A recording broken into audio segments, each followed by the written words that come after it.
Terhormat Bapak-Bapak, Ibu-Ibu, salam Pancasila.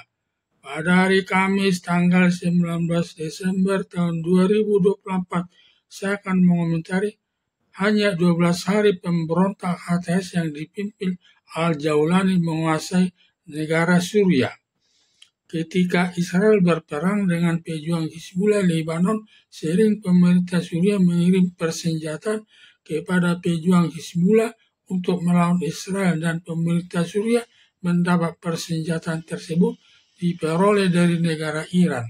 Selanjutnya lewat Suriah mengirim persenjataan ke pejuang Hizbullah di Lebanon untuk menyerang Israel, karena sudah berkali-kali Israel menggagalkan pengiriman senjata ke Lebanon dari Suriah. Tiba-tiba pemberontak yang terdiri 4 kesatuan yang disebut HTS yang dipimpin Al-Jaulani menyerang Suriah dan berhasil menghancurkan Suriah hanya 12 hari saja, dan langsung pimpinan negara Suriah Bashar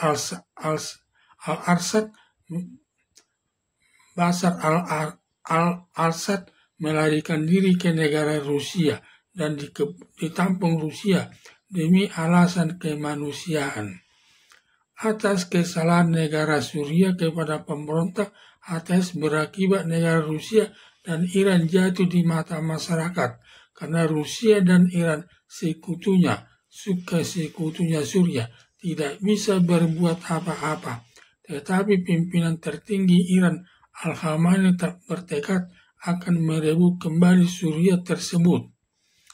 Jatuhnya Bashar al-Assad sebagai pimpinan negara Suriah karena selama kepemimpinannya selama 4 tahun sangat diktator. Hanya masalah kecil warga Suriah langsung ditangkap dan dimasukkan ke dalam penjara yang diperlakukan tidak manusiawi.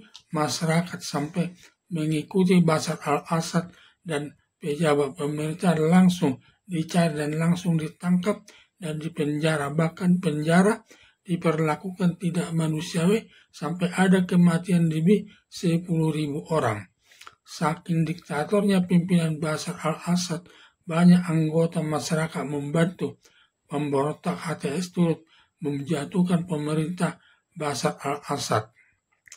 Di samping itu, tingkat kehidupan sangat berbeda dengan masyarakat, di mana tingkat kehidupan keluarga Bashar al-Assad penuh kemewahan, memiliki puluhan mobil mewah dengan perabotan rumah sangat mewah-mewah, sedangkan tingkat kehidupan masyarakatnya sangat miskin, sama sekali tidak memperhatikan kehidupan masyarakat Suriah.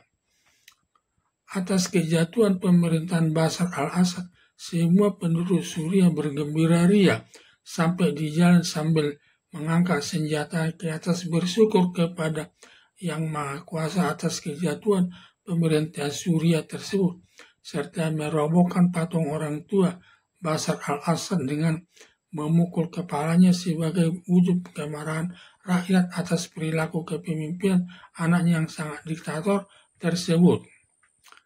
Atas kejatuhan pemerintah Rusia setelah Bashar al-Assad meninggalkan rumahnya, melarikan diri ke Rusia, saat itu warga masyarakat ramai-ramai memasuki istana Presiden Bashar al-Assad, mengambil perabotan rumah tangga dan barang-barang yang lainnya yang relatif nilai barang yang diambil mahal-mahal harganya, serta ada yang mengambil koper bagus langsung dibawa ke rumahnya.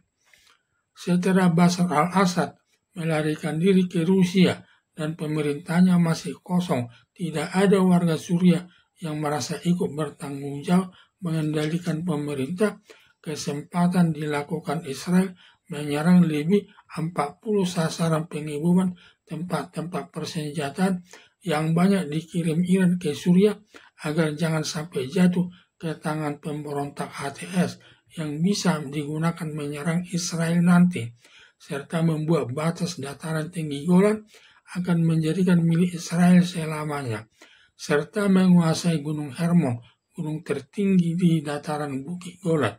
Israel sangat strategis menguasainya, karena Gunung Hermon itu bisa melihat kota-kota sekitarnya, terlebih bisa melihat musuhnya di Lebanon, dan Suriah dan Hamas Palestina, dan saat itu bisa diserang demi menjaga keamanan wilayah Israel. Menguasai dataran Bukit Golan, wilayah Suriah menjadi milik Israel karena berdasarkan hukum perang internasional, bagi yang kalah perang maka daerah tersebut menjadi miliknya Israel, sehingga dalam keadaan perang bisa melihat posisi musuh dari puncak Gunung Hermon tersebut yang tingginya mencapai 2.814 meter dari permukaan laut. Dataran tinggi Golan milik Suriah karena kalah perang dengan Israel, maka dataran tinggi Golan menjadi milik Israel.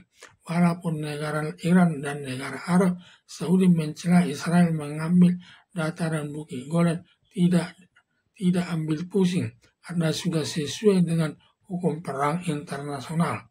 Karena resiko bagi Iran dan Rusia tidak bisa melindungi negara Suriah dari pemberontak HTS yang mendapat dukungan dari Irak dan Turki.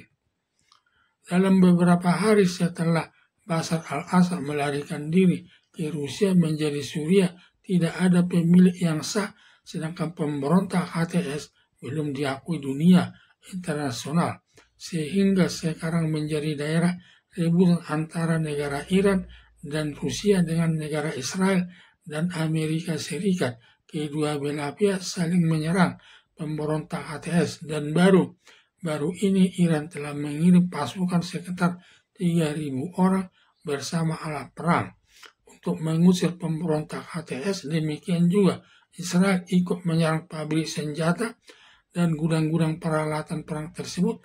Demikian juga negara besar seperti Rusia dan Amerika Serikat punya kepentingan masing-masing terkait masalah minyak di Suriah yang banyak sumber alam berupa minyak.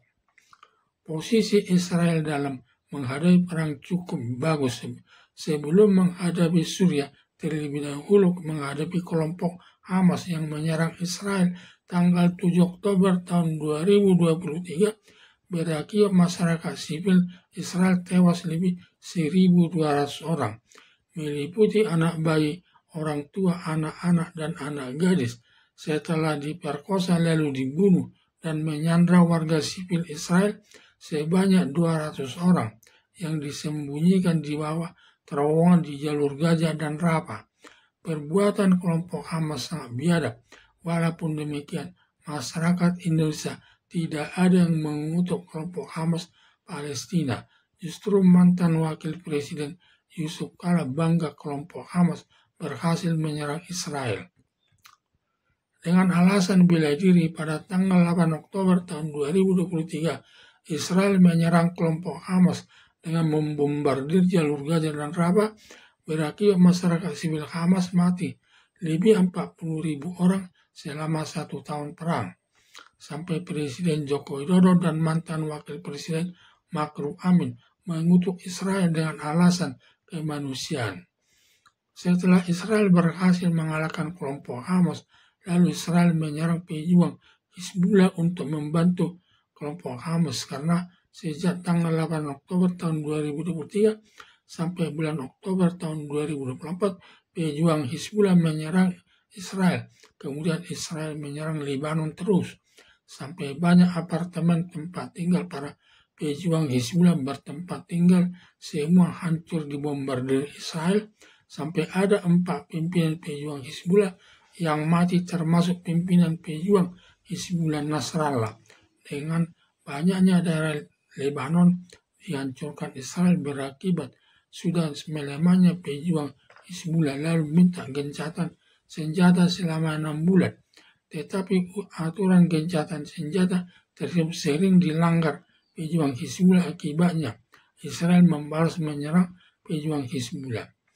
Setelah pemberontak HTS menggulingkan Suriah, menjadikan Suriah tidak ada yang memimpin Suriah saat itu, Israel menyerang Suriah. Terlebih gudang-gudang peratasan senjata semua ada. Ampara sasaran penyerangan jangan sampai jatuh ke tangan pemberontak HTS yang bisa digunakan menyerang Israel nanti.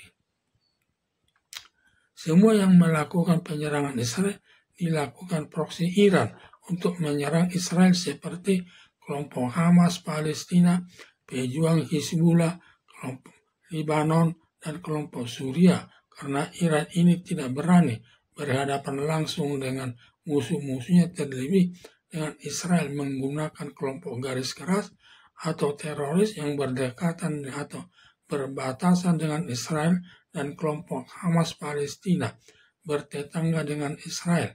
Pejuang Hizbullah berbatasan dengan Israel. Juga Suriah berbatasan dengan Israel di dataran Bukit Golan. Sekarang ini daerah Suriah belum ada pemerintahannya berakibat kelompok Iran bersama Rusia saling bersaing dengan Israel dan Amerika Serikat untuk menguasai daerah Suriah, dan sampai sekarang belum tahu siapa pemenangnya. Ada dugaan kemungkinan besar akan dimenangkan Israel bersama Amerika Serikat. Harapan saya semoga Israel dan Amerika Serikat berhasil mengusir pemberontak HTS dengan mengembalikan pemerintahan Suriah kepada Presiden Bashar al-Assad untuk mengatur negara Suriah ke hal yang lebih baik, terlebih-lebih demokratis kepada rakyatnya, menghilangkan sifat memerintah secara diktator, serta meningkatkan perekonomian rakyat untuk mencapai kesejahteraan yang merata atas warga Suriah. Sekian dan terima kasih.